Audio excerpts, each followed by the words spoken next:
Fell asleep in my tea last night. Face planted right on the plate. So bloody shattered. Claire couldn't stop laughing.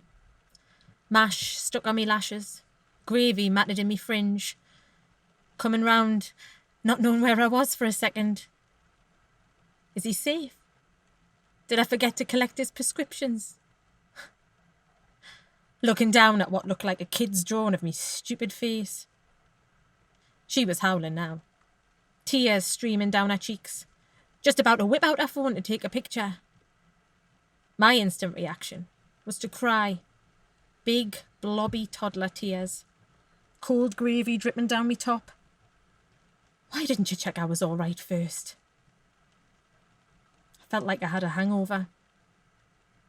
Reality kicked in. We were still in lockdown. Nothing makes much sense anymore. Can't warm up. You know, I've never felt this dog tired. Even after I had Simon. That was a walk in the park compared to this. I must have looked daft. Claire wasn't being unkind. She apologised and asked if I was okay. I just mumbled, fine. We're all a bit delirious, to be fair. Meetings going on behind closed doors. Not looking each other in the eye. I keep holding my breath without realising. Are they talking about me? Christ, I think I snorted myself awake. No wonder she was laughing. The shame of it. As if we haven't got enough to contend with. I was just starting to feel like part of the gang. So embarrassing. Back to being that one again. Do-gooder. Novelty act.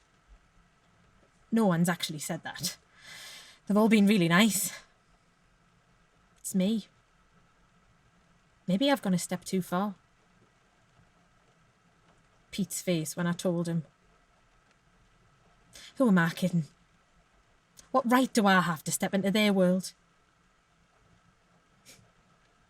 Cold mash is actually really comfortable. Feels warm and safe. They all came in to see me one by one. Karen said I could have her room in the annex. Sarah automatically put the kettle on. Brewing up fixes everything. And Sylvie, the senior, just sighed and said, "We can't get rid of you now, can we?" I met her first. We had the initial chat about me plan. She must have thought I was mad. I didn't flinch when they mentioned tests and assessments. This wasn't going to be a holiday. I knew that. He was all that mattered. You only get one dad. I knew I was doing the right thing as long as he was okay.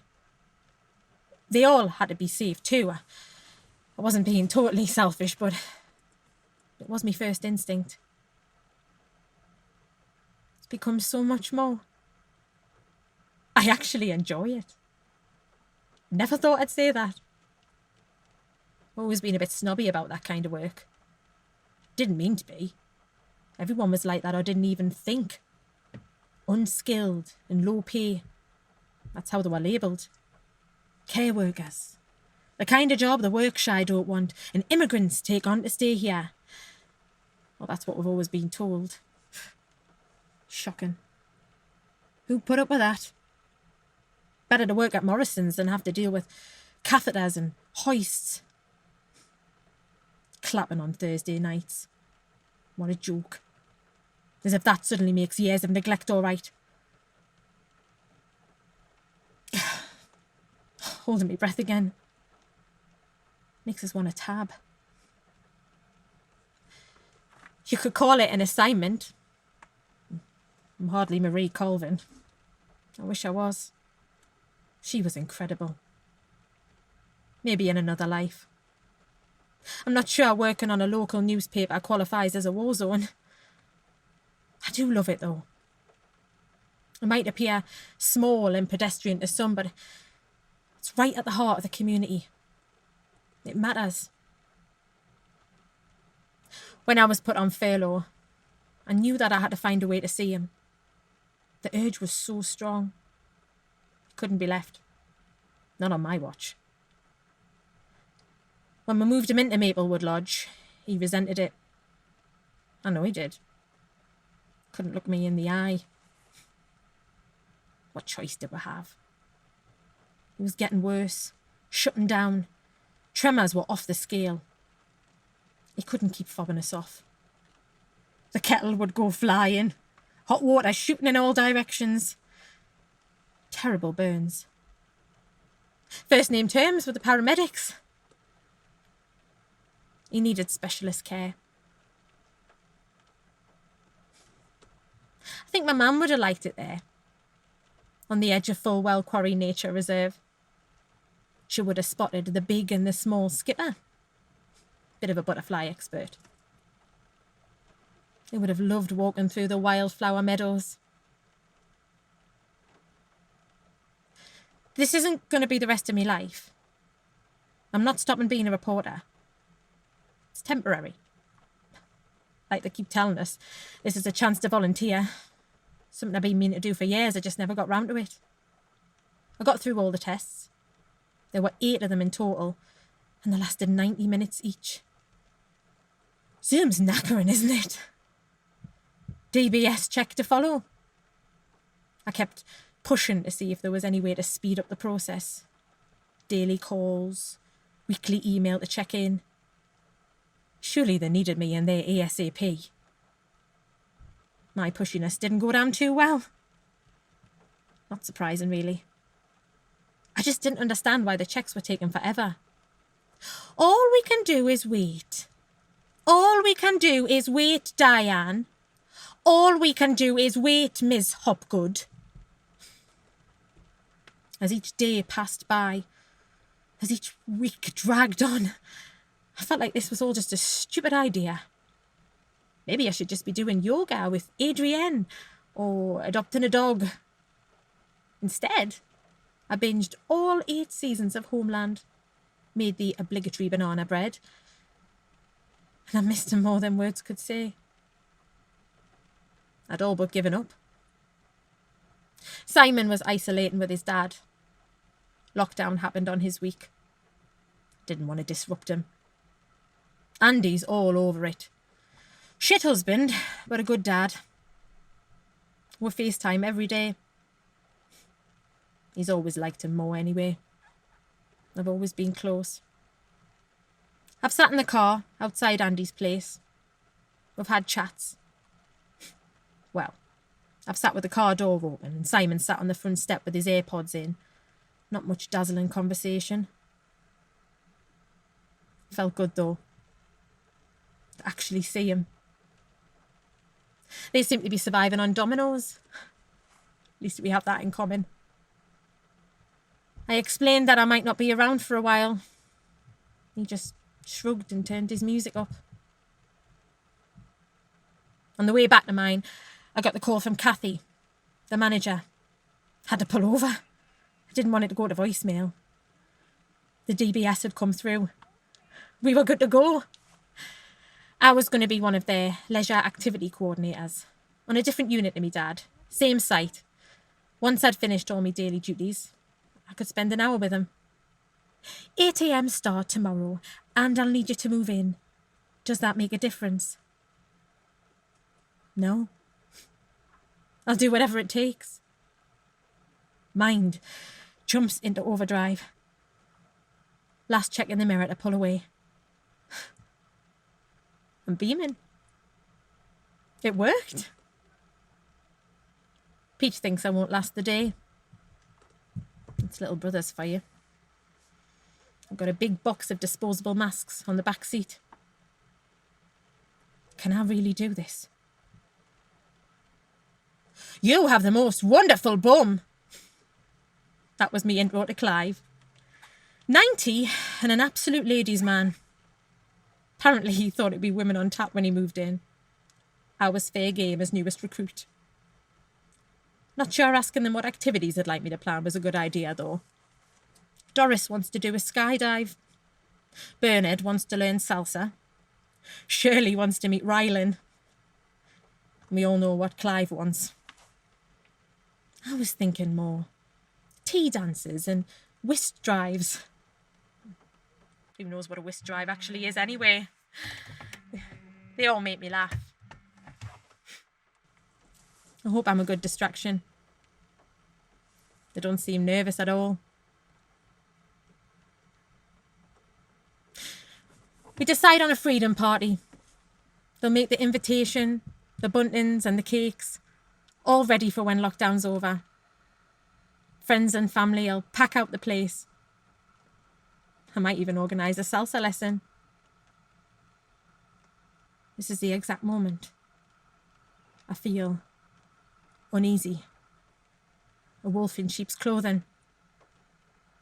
They don't know yet that Stan is me dad. I'm not keeping it from them, I'm just not sure it helps. I don't want to look like I'm playing at it. 7 days until I can have contact with me dad. Starting to feel a bit like I'm undercover. Sarah made a pasta bake last night. We all just about managed to eat at the same time. Sylvie was last to the table. Sheila won't settle without her. We all sat in silence, still not properly looking each other in the eye, as if holding each other's gaze for longer than a second might reveal too much. Nobody can warm up. Constantly on the edge. Exhausted. This could be the best thing to happen to this place. Everyone looks at Clay, stunned. Well, come on. The karma for the most part. Must be seeing the same faces every day.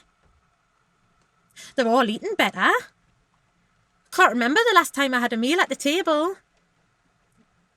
We know each other properly now. You don't do mornings. Now everyone's looking at me.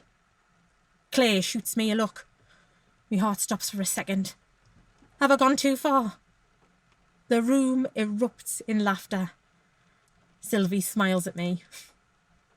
Looks like I do fit in now. You shouldn't be here, putting folks at risk. What were you thinking? Not quite the reunion I'd hoped for. They looked terrified. This is you all over. Nice to see you too, Dad. I'm allowed. I work here. Showing him the badge on me top. He looked baffled. I've been tested. No symptoms. Following all the guidelines. It's safe. He looks away. I thought you'd be pleased. I've been so scared, love. Didn't think I'd ever see you again. Everything in me being has to stop myself. I cross my arms, pushing hard. I want to run to him, hug him, hold his hand, kiss his cheek. I take a deep breath. I'm here now, Dad. I'll see you every day. He turns to me, eyes wet. Can we go for a walk? Not yet. I want to show you something. He gestures to his walker. I guide it round to him. Struggling, he leans onto the frame, pulling himself halfway up.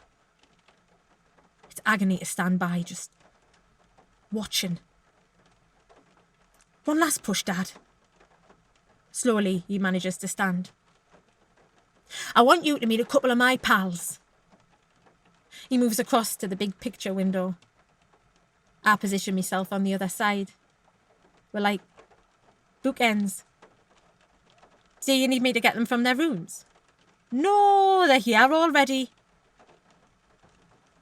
My stomach drops. I knew it'd get worse. Just hoped it hadn't got to that stage yet. Nancy's by the table. Frank's lurking by the trees. Do you need your eyes testing? Cheeky sod. I stare out of the glass, following his directions to the letter. There's no one at the table. Deserted. Hang on. What's that on the paving? I start chuckling. There she is. Nancy with a laughing face, her vivid green neck feathers catching the light. Frank is sauntering round the rest of the garden, looking for the rest of the rat pack. His magnificent blue-green train winking at us. They live here too. Make a right racket. Feels like we're somewhere exotic with them around. On an adventure. He looks across at me, eyes twinkling. Glad you're here, pet. My dad. Wine gums and fivers. That's him. Always had a tube on the go. Generously giving away the green ones whilst quietly stashing away the reds. Pressing a fiver into me pocket to treat myself whenever I went round to the house. I spend 2 more days like this. Watching him singing away to himself. Telling me that Nancy keeps giving him the eye. Belly laughing at that advert with the talking dog. Sylvie stops me on the way back to the staff room. We need to move your dad upstairs. What? I've just seen him. It's urgent. He needs extra support. He stopped eating and he's refusing to drink. Well, I can sort that out. Just let me go back and see him. He has a new cough. Well, surely it's better. Diane, we need to move your dad into quarantine. He's a COVID risk. This is essential to protect everyone. I don't know what happened next. I woke up with Claire holding me hand. Tried to get up and the whole room spun. Steady, you fainted. Claire's by my side. Let's just sit here for a moment, get our bearings. Sarah passes me a glass of water. It's my fault. What are you on about? I must have made a mill. Claire and Sarah flash each other a look. They're a bit too slow with the denial. It's no one's fault. They keep telling me that. Claire found the food on her afternoon rounds. He'd been hiding it in his cardigan pockets. Trails of it around the garden. Frank and Nancy mustn't have been partial. As if he was leaving crumbs to find his way home. I woke up at 2 a.m. in the annex. Had to get out. Boiling hot. My head was about to explode. Walking across the courtyard, I could see the strip lights blinking across the corridor at the top of the main house. He's up there. Curtains drawn. Bedside lamp on. Not detected. It's here on the app. Negative. I had a drive-through test. Nurse in full PPE kit. I haven't touched anyone. Not even my own son. Ordered everything online. This can't be happening. I sat out all night, watching his room. Willing him to get through this. Begging for it to be something else. Sarah brought me out a brew at dawn. She couldn't sleep either. We sat in silence. Light changing from night to day. There was movement. Gnawing at me hands. A rush of activity along the corridor. Sarah ran to the stairs. I can't hold it in. The lamp went out. I let out a scream. Couldn't stop myself. Peacocks howled.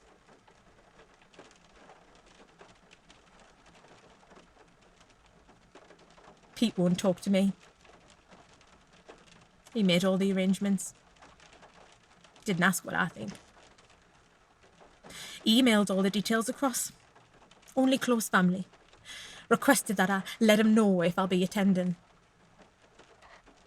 That's where we are at the moment. There's a link to watch it online. I didn't do anything wrong. I was just trying to be there for me dad. We don't know exactly. Andy and Simon sent me a Domino's the other night. Broke me heart. So lovely. Sylvie said I can take all the time I need. Post-mortem's being delayed by a fortnight. There's a backlog. You'll be bagged up like hazardous waste. I can't stop watching the news. The daily briefings. Why aren't they doing anything?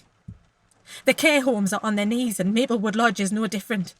At breaking point and running out of PPE. Or is it easier just to kill off all the older population than to fork out to properly care for them?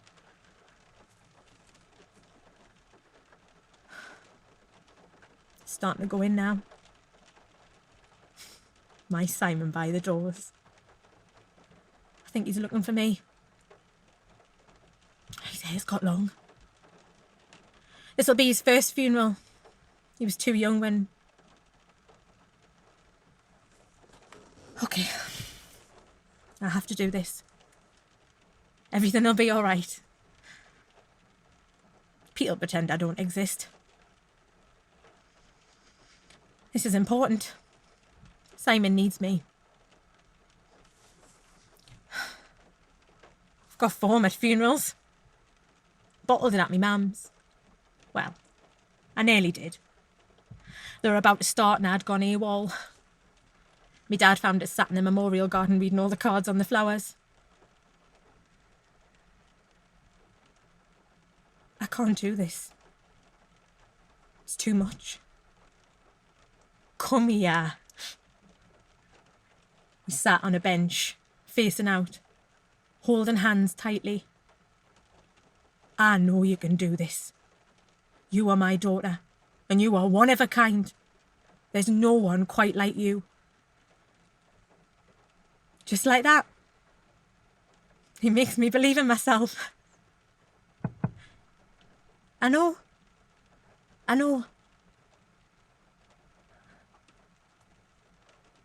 It's time, isn't it?